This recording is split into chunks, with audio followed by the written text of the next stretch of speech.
bring in the coach of our USF men's basketball program, Ben Fletcher. Coach, so thankful for you and everything that you're doing with that program. How's it going? Happy Thursday. Thank you for having me, man. Everything's going well. Just trying to get prepared for a good Tulane team on Saturday.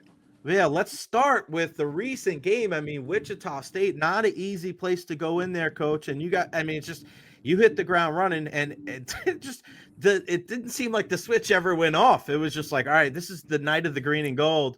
And man, when you see everything firing all cylinders, when you're having contributions in the front court and the back court, I mean, I feel like sometimes it's just better to kind of like step back. Let me just focus on my substitutions and let those guys do their thing. Like what got into your guys the other night?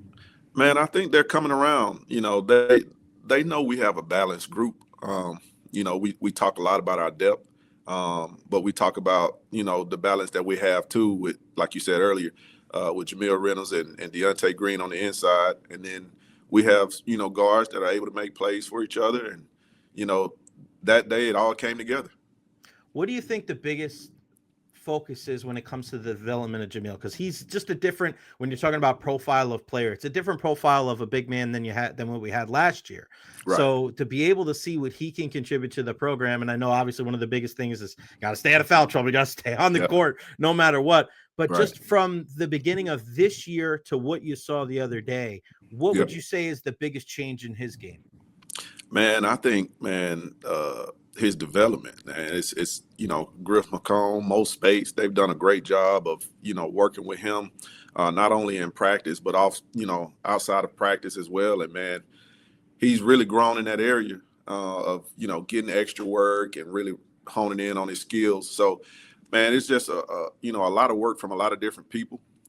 William Small also, all those guys have done a great job with having, his development, so really proud of that, really proud of how he's playing. He's capable of that every single night. And that's what we're going to try to keep pushing it out of him.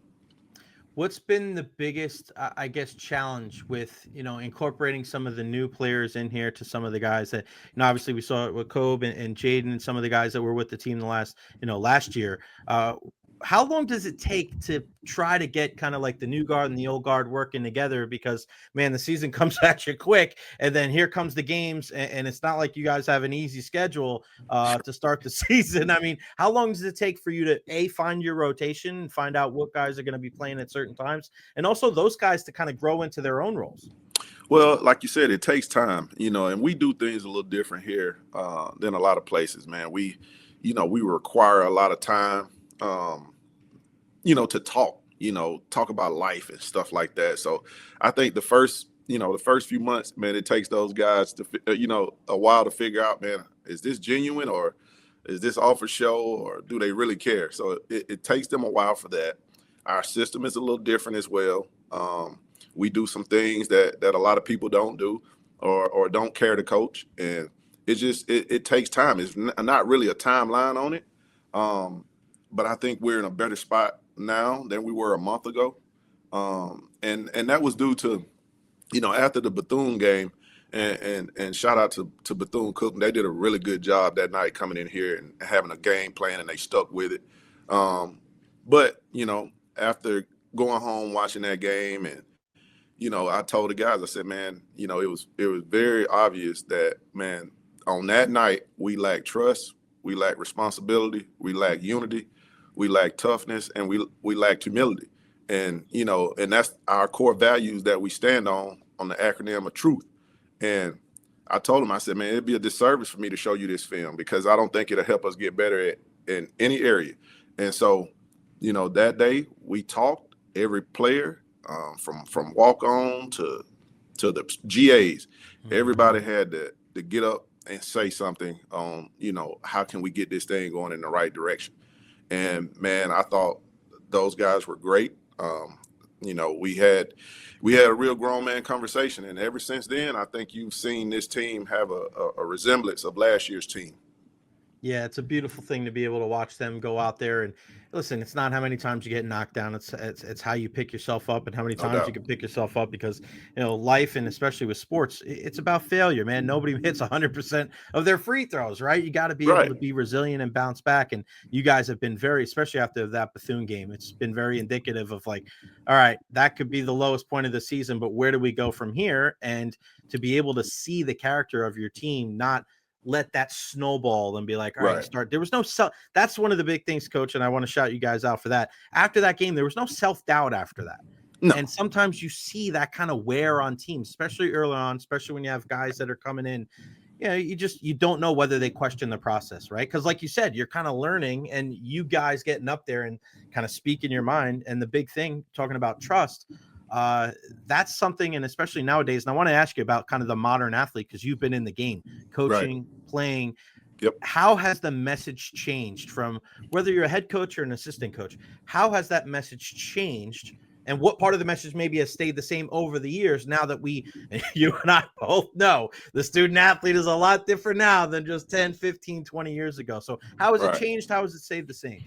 I think it stays the same. It depends on individually what your message is, but ours have always been to help mold men. So our conversations really hadn't changed, man. We're gonna talk about life.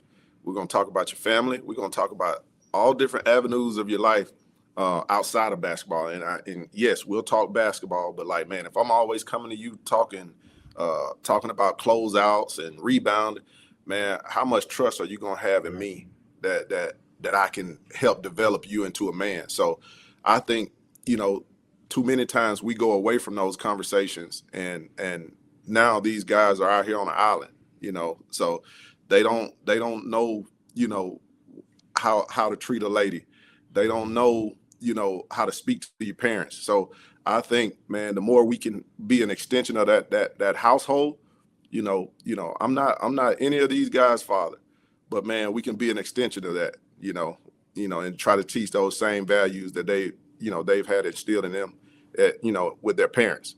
Yeah, it's a great way to do it, man, because it's more than just, raising or just being a part of these players' lives. It's about being part of these human beings' lives because Right. the majority of these guys, like their playing career ends here. It ends in college, and that's not just here; it's anywhere.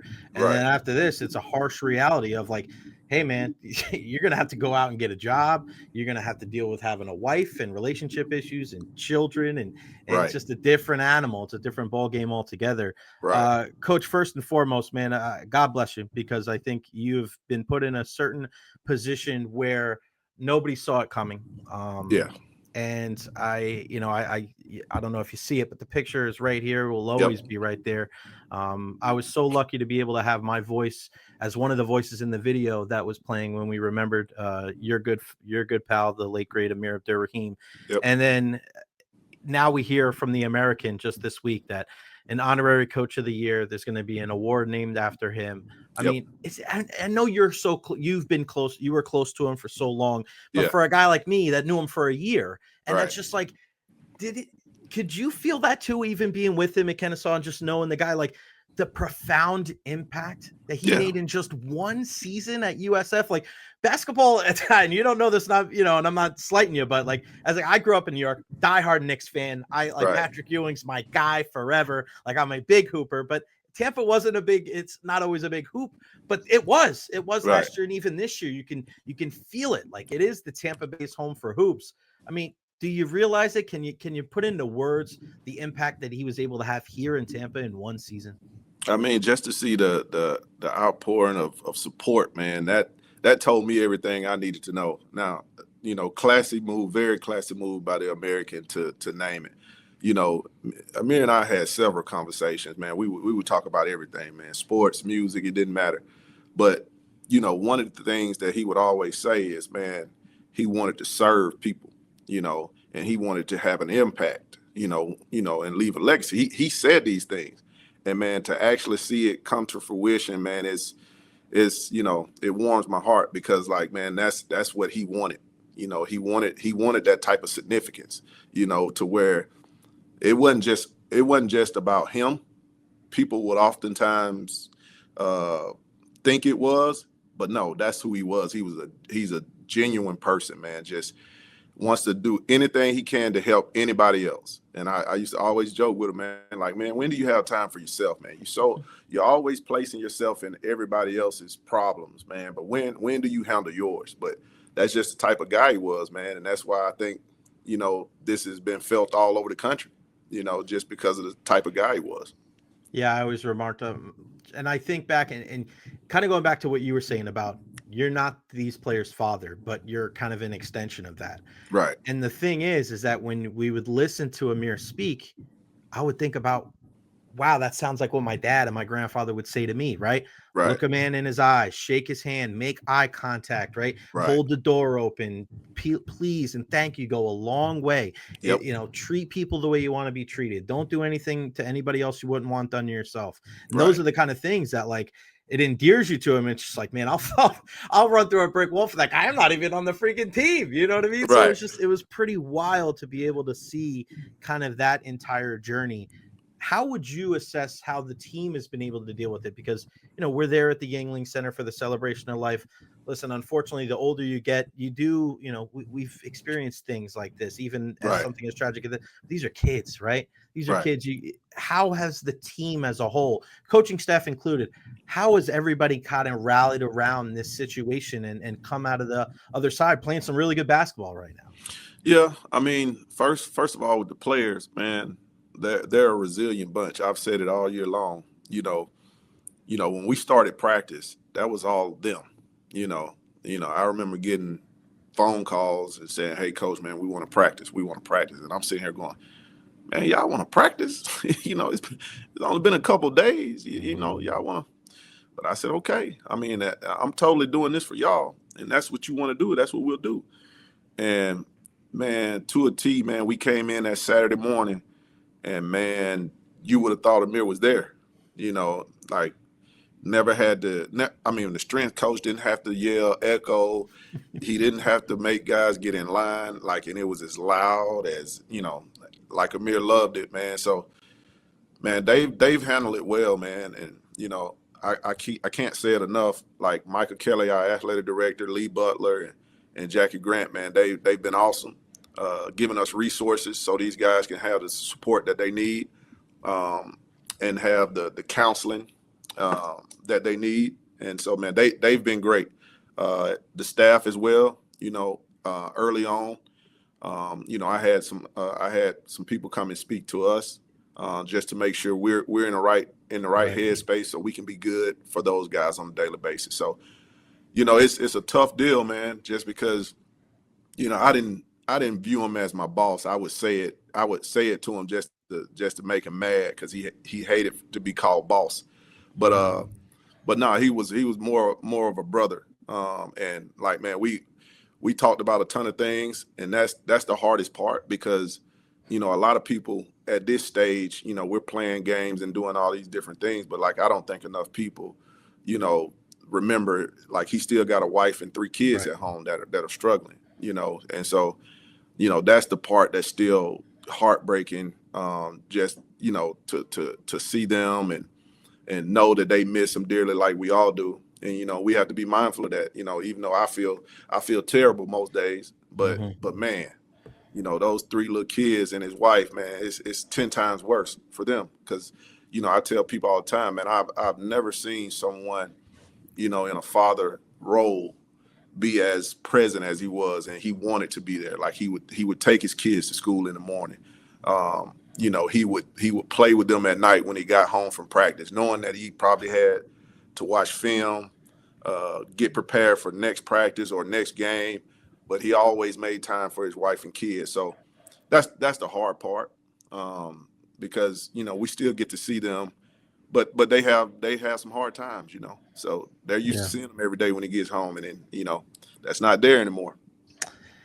Yeah, I mean, I got let go from iHeart, my job that I had for 10 years, the Monday after the Celebration of Life, and my perspective throughout the entire thing is like, I'm going to be good, and people were so surprised of my perspective because I put a lot into the job, and they're like, aren't you going to miss it? And I'm like, yeah, but my whole thing was, Coach, like I just watched coach's wife and his 3 kids, like that put things in perspective for me. Yeah. Like, I'm here, I still have my health, I'll be okay, right? I think about Coach Amir's wife and I'm like, that's real loss. Like, that's the thing that, Yes. that's people right there that we need to be concerned about. I'll be fine.